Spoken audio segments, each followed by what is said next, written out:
7 दिसंबर 2024 और मैं आपके लिए लेकर आया हूँ आज की सबसे बड़ी खबरें जो आपके लिए बेहद ज़रूरी हैं।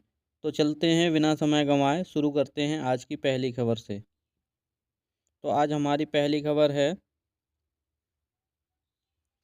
इंटरनेशनल गीता महोत्सव। तो आपको जानना है कि इसका स्थान कहाँ है। तो ये इंटरनेशनल गीता महोत्सव कुरुक्षेत्र हरियाणा में मनाया जा रहा है। इसमें 30 देशों ने इसमें भाग लिया है। इसका जो उद्देश्य है वो गीता के जो वैश्विक संदेश है इसका प्रचार करना और हमारी जो भारतीय संस्कृति और विरासत है इसका प्रदर्शन करना है। तो ये महत्वपूर्ण पॉइंट आपको याद रखने हैं। इन्हीं से क्वेश्चन बनते हैं।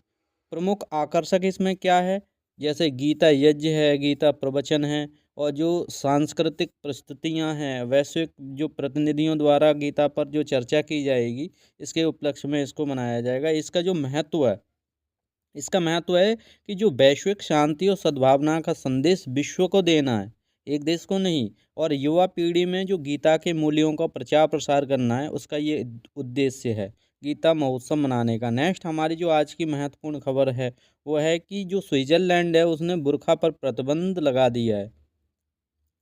ये किस विवाद का कारण बना है, इसमें कुछ लोग सांस्कृतिक संरक्षण इसको मानते हैं, इसके आलोचक इसे धार्मिक स्वतंत्रता के खिलाफ इसको मानते हैं। इसका प्रभाव समाज पर क्या पड़ेगा, इसका प्रभाव ये पड़ेगा कि जो सार्वजनिक स्थान है, स्थानों पर बुर्का पहनने पर इस पर रोक लगा दी जाएगी। महिलाओं का जो अधिकार है, धर्म की स्वतंत्रता पर बहस, जो वैश्विक बहस है वो की जा रही है। इसकी पृष्ठभूमि क्या है, इसकी पृष्ठभूमि है कि जो स्विट्जरलैंड में जनमत के बाद 51.2% वोटों से यह प्रतिबंध मंजूर कर दिया गया है।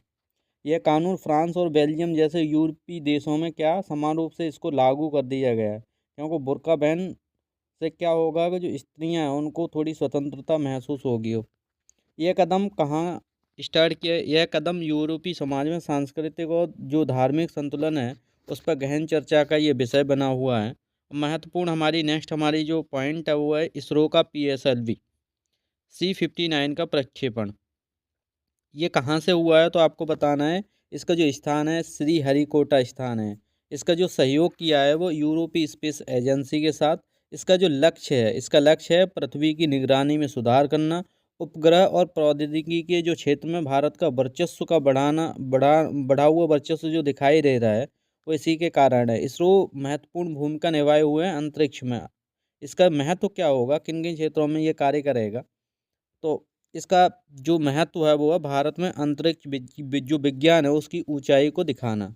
और इससे फ़ायदा ये होगा पर्यावरण और आपदा प्रबंधन जो है उसमें ये महत्वपूर्ण योगदान भी देगा। नेक्स्ट हमारी महत्वपूर्ण खबर है कि अर्जुन एरिगेसी का 2800 एलो क्लब में प्रवेश की उपलब्धि।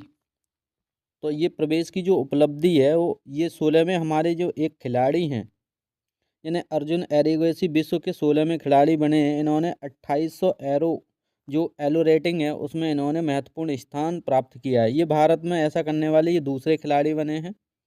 जो ये अर्जुन एरोगेसी जो पुरस्कार है ये शतरंज के क्षेत्र में बढ़ती लोकप्रियता के लिए है। वैश्विक स्तर पर इससे भारत का सम्मान बढ़ा हुआ है। नेक्स्ट हमारी जो महत्वपूर्ण खबर है वो भारत है अपना पुनः चुना गया UN शांति के निर्माण के लिए चुना गया है। तो इसका कार्यकाल 2025 से 26 है। इसका जो उद्देश्य है वो वैश्विक शांति प्रयासों में भारत की भूमिका को मजबूत करना है और कमज़ोर जो देश हैं उनके पुनर्निर्माण में, मतलब वो पुनः अपनी स्थिति को सुदृढ़ कर पाएँ, इसकी सहायता करना है। इसका महत्व देखते हैं, इससे क्या फ़ायदा होगा। इससे अंतर्राष्ट्रीय स्तर पर सकारात्मक भारत की छवि उभरेगी और विकासशील देशों की जो आवाज़ है वो भारत के द्वारा मजबूत की जा सकती है। नेक्स्ट हमारा जो महत्वपूर्ण पॉइंट है वो है इंडियन रेलवे। इंडियन रेलवे ने क्या किया है कि जो 97% इलेक्ट्रिफिकेशन है उसको पूरा कर लिया है। तो महत्वपूर्ण ये उपलब्धि भी रही है इंडियन रेलवे की, क्योंकि इसने 97% हिस्सा इलेक्ट्रीफाइड कर दी है और 2030 तक ये पूरा लक्ष्य कंप्लीट हो जाएगा, जिससे जो रेलवे का नेटवर्क है वो हरित रेलवे नेटवर्क के अंतर्गत आ सकता है। इससे फ़ायदा क्या होगा, इससे फ़ायदा ये होगा कि इससे जो कार्बन उत्सर्जन में कमी आएगी और हरित ऊर्जा के क्षेत्र में ये नई एक उपलब्धि है। हमारा अंतिम जो पॉइंट है वो है कि सोनू निगम को राष्ट्रीय संगीत पुरस्कार से सम्मानित किया गया है। ये भारतीय संगीत क्षेत्र में उत्कृष्ट योगदान के लिए दिया जाता है। शास्त्रीय और बॉलीवुड जो संगीत विविधता है इसके लिए इसको सम्मानित किया जाएगा। महत्व इसका क्या है? इसकी महत्वता ये है कि जो भारतीय हमारा संगीत है इसकी वैश्विक जो पहचान है वो बढ़ेगी और इससे जो कलाकार हैं उनको प्रेरणा भी मिलती है।